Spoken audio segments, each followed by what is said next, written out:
Imagine a 37-year-old African leader, Ibrahim Traoré, standing before the United Nations General Assembly, addressing the most powerful political forum in the world with a voice marked by confidence, clarity, and absolute fearlessness. This was not a routine diplomatic speech delivered for formality or applause. It was a direct and unapologetic challenge to centuries of exploitation, colonization, and enforced silence imposed on the African continent.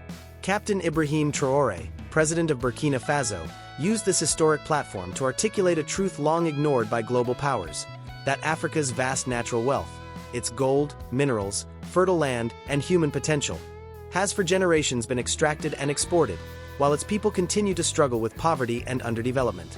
Drawing attention to the deep injustice of a system that allows resource-rich nations like Burkina Faso to remain poor, he questioned the moral authority of those who speak of democracy, human rights, and development, yet actively benefit from Africa's continued economic dependency.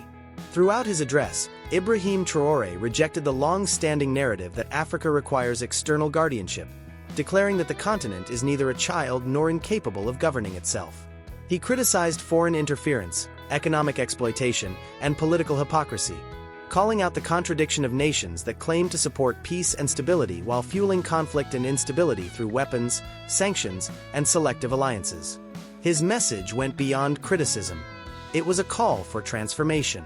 He urged African nations to stand together in unity, emphasizing that while individual countries may be small or vulnerable in isolation, a united Africa, stretching from Cairo to Cape Town and from Dakar to Dar es Salaam, would be unbreakable and impossible to dominate.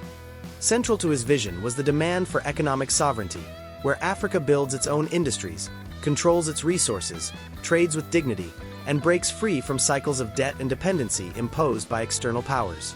The impact of the speech was immediate and far-reaching. Inside the UN hall, reactions were sharply divided, with some delegates applauding cautiously while others remained visibly uncomfortable or silent. Across Africa, however, the address resonated deeply, spreading rapidly through media, social platforms, and public discussions, igniting pride, hope, and a renewed sense of self-worth among millions, particularly the youth. To many, Traoré's words echoed the revolutionary spirit of past African leaders and symbolized a new generation willing to speak truth without fear.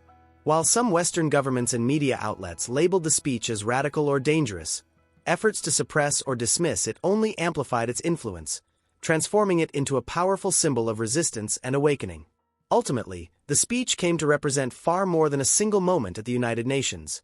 It marked a broader challenge to the global order and reignited a fundamental question for the continent's future: whether Africa will finally rise united to reclaim control over its resources, destiny, and voice on the world stage.